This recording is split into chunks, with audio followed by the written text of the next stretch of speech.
Hi everyone. Today in this video, I'll discuss about Windows Command Prompt. So let's start. What is the Windows Command Prompt? The Windows Command Prompt is a powerful tool that allows you to perform a variety of tasks on your computer using commands.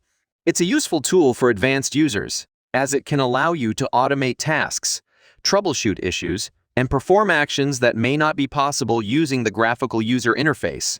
In this video, I'll be showing you where to find the Windows Command Prompt and how to use it. To access the Windows Command Prompt, you'll need to open the Start menu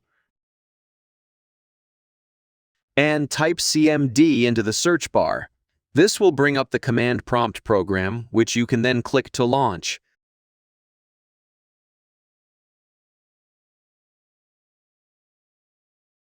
Alternatively, you can also access the command prompt by pressing the Windows key and R together, which will bring up the Run dialog box.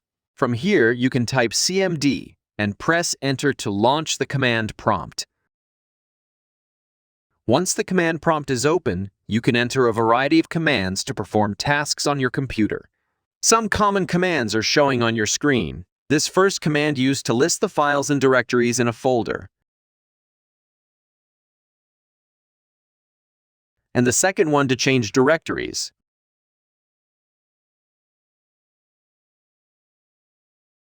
And the third IP configuration.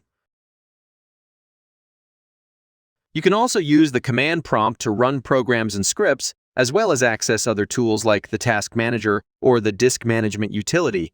One important thing to keep in mind when using the command prompt is that it is case-sensitive. This means that these are two different commands, and you'll need to make sure you're using the correct case when typing in commands. I hope the video will help you. Please don't forget to like and share it with your friends. Thanks for watching.